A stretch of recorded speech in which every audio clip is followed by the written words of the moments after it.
Connect 4.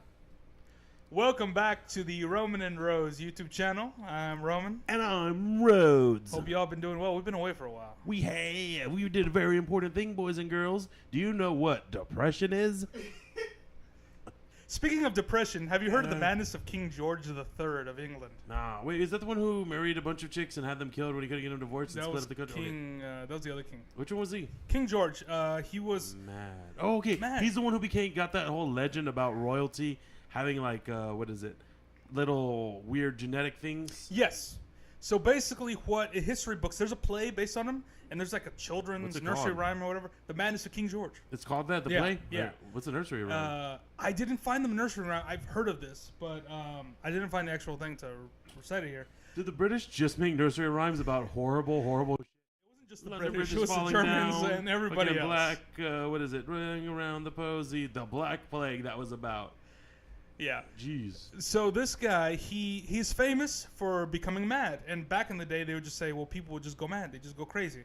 It is historically recorded. True. It was historically recorded that he was put in a straitjacket. He had to be tied down. He had convulsions and that kind of stuff. So that's facts. However, in 2013, St. George's and one of the universities in London, they did a study. They did a research. I think they were able to get hair off of the corpse of King George and did some tests. I hope they were able to. Like, it didn't fight him and shit. That'd be terrifying. Supposedly, he wasn't mad. It wasn't madness that killed him. Oh. It was basically, he was kind of like manic depressive because they studied the way he would write letters.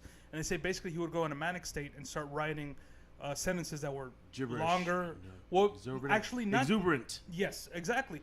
Bigger words, more complex, more, longer Manic sentences. states can be freaking enjoyable, I've heard. But back in the day, they thought it was something called porphyria. I believe I'm Oh, pronouncing okay, it right. yeah. You've heard of this. Good name for a band. That is a good name It for a does band. come up quite a bit, yeah. You hear it used in a lot of like the movies from back in the day. Whenever they don't know how to describe certain things, it was used a lot for women. Yeah, like hysteria. Yes. Back in the day when it was just like, I don't feel like dealing with you. Hysterical.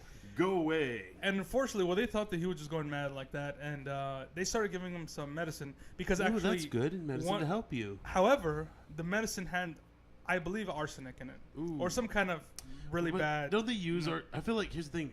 A lot of the things that we can say, oh, that's really bad, they do use in medicine today. It's just they didn't have the dosages right. And what he had, that was the wrong medicine for, and basically that made him worse, and that made him seem crazier than he was. So basically, they're getting medicine for him to calm down when he probably just needed. He needs some different type of state because it's not straight depression. Manic depression is totally different. Yes, it's when you get in a state of mania, what they call it. It's it sounds crazier than it actually is, but you just more energetic, want to be around people. A lot of times it can be aggression, but a lot of the thing that surprises people is it could be also joy. Yeah, or happy. yeah. Or Just sometimes it's just real extreme enthusiastic of like, yeah, this is what we're gonna get done. You're ultra motivated. And then, like, you get slapped with the depression side. Mm-hmm. Because when said in history, he would get better from these things. So that makes even more case that it was like a manic depressive state. He'd get manic, he'd calm down, he'd be fine, then he'd get depressed, and then he'd get better and all that, okay? But then, one of the things that was interesting, they said porphyria. For some reason, they thought that... good Pokemon name, too. That is a good Pokemon name. That one of the side effects, or one of the symptoms of porphyria was... blue urine. Oh, what? Yes. Dude. But that was also, it seems like the medicine they were giving him was just making his urine weird colors. Yeah. So they were like, so it was kind of a thing of like a cycle where they'd give him more medicine, he'd have these symptoms and say, oh, well, it's the illness, and they'd give him more medicine. Dang. He did end up getting very sick in his old age, getting dementia and some serious illnesses. I'm thinking...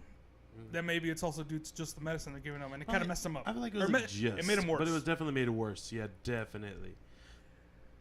Porphyria, use sadness as life. It's very effective. You what? Sadness is life. Sadness is life. Portness, yeah, basically just making everything miserable. Yeah. Like gloom. That is a power, by the way. And there is a Pokemon that has like depression powers. What? The reason is because a lot of these characters in Pokemon are, especially the ghost type, are based off of what they call it, something yoki. So it's different. They have different types of spirits in Japan for like everything, and a lot of them are based around moods. And a big mood that in Japan is different types of melancholy, and like just being sad or depressed. So It's really in their culture. Well, see, ingrained. that's a very interesting thing about like There's even how a style of art based around it. how things like the mental illness, psychosis, and stuff is perceived Very cultural or expressed in art. Yeah, that's the very thing. Because if you were asked a lot of people about King George, they think of the play. They think, oh yeah, he was a. That's basically what he's known for. He's the king who went mad. Yeah. And you know, there's the other king who had the whole the thousand wives. It was like maybe they did other things too that was good. Yeah. Or bad, really bad. Well, there's also the cultural element because I think what is it? I'm sure there were other rulers who would also go through these stages, but it was probably treated different depending on the culture. Same thing with like I think we talked about before, or at least personally, how was it people with schizophrenia who where they hear voices, it affected by the culture.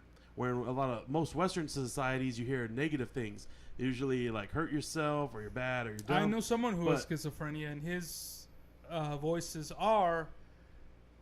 They're more on the negative side, but they're not like self-harm. Yeah. They're just like negative, like throw this away, you know, destroy this, whatever you got, that kind of stuff. More harm towards objects than it's just that's interesting where it goes like some it's objects, some it's people. But I know I've heard that in parts of Africa and in certain parts of Asia, they're positive. They seem like, you know, you should be helpful, you should try better, you should do, and it's something to do with the culture. Somehow it reflects that. Another way to show in Western culture the way it can be totally different is that people who are deaf but have schizophrenia, it's an audio disease, but this is the interesting thing, they will see floating arms and hands spelling out words because like, that's how their brain reinterprets it. You still have the schizophrenia, but since it can't affect you there, it takes on I guess it's affecting the language part of the brain, not necessarily the hearing part of your brain.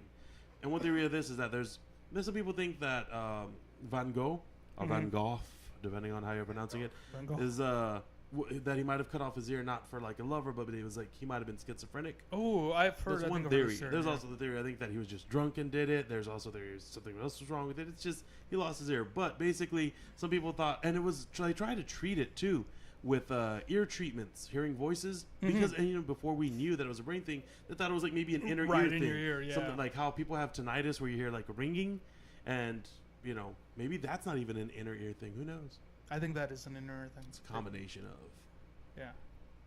Do deaf people have tinnitus? I don't. It might depend on the type of deafness, because I know there's some people there's who different are types, right? Yeah. Well, actually, thinking about schizophrenia, going back to you've seen A Beautiful Mind, right? Every time I look in the mirror. Yeah. But yeah, that's a really good movie. And so super inaccurate, beautiful. Though. Oh yeah, you heard about that, right? Because that's another thing. The real story isn't as sad. Well, the movie, his actions. I wouldn't say he was a more negative person, but his actions in real life were a lot more negative and harmful. He wasn't as beautiful. It was still an inspiring story of someone overcoming. I don't know if I'd go so far as calling him a terrible person, but he did some weird stuff, and but all of his delusions were auditory, not visual. And in the movie, it presents it more very visual. Yeah, so that's the thing where they kind of have to, for the medium of film, you know, kind of take that embellishment and show it that way, so we can. That's understand. how that director took it, because there's plenty of people who use auditory. Yeah. They play it up with sound. There's like they were being lazy, and it would have been maybe a scarier movie, or a very artistic one if you just had like maybe if you only had that actor in frame and then maybe just little bits of people's hands coming through, like you're seeing it from their perspective. Maybe do you think it's a thing of like trying to be empathetic with the character that maybe in real life? Because I mean I find it in real life there's a lot of people I know who have mental illness, and it's unless you understand really what they're dealing with. I find it's very easy to not be empathetic with that person and understand them. You're just assuming they're being. It's the same way people are with children. You know, they don't empathize with them. They're trying to treat them like little adults, and it does not work. That's what sad. Feel sad. So if they were be empathetic sad when you watch the show with King George, maybe he would have been better off. Maybe he was still a royalty. Let's be honest. He didn't go to Bedlam, did he? I don't think he got special treatment, and you know what Bedlam is, right? I believe so. Psychiatric hospital so bad it's now synonymous with like chaos. The name, like really? People, yeah, man. People like they would, like I said, they would put real crazy people in there. Also, people who were drunks, poor, just women in general. tons of the usual abuse you'd expect, but they also did this things where people could buy tickets and they'd take them like through and look at people, but also they would like torture people for their like amusement, you know, like or like tease them or hurt them and hit them for people's amusements. Like it was like that's how they got money. Oh, similar thing to back in the day being terrible. There was you could get free admission to the zoo by bringing in small cats and dogs to be fed to the animals there. I know, man. Well, I hope you enjoyed this episode of the Roman and You'll Road. learn something new every day. Yeah. And Thank you for watching. Let us know what you want us to talk about. What would you like us to talk about, children? And check out our new podcast, To the Tooth.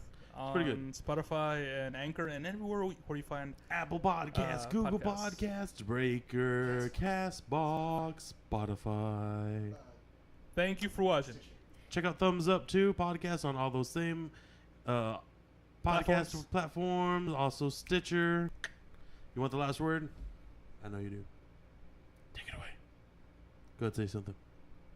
Make it snappy.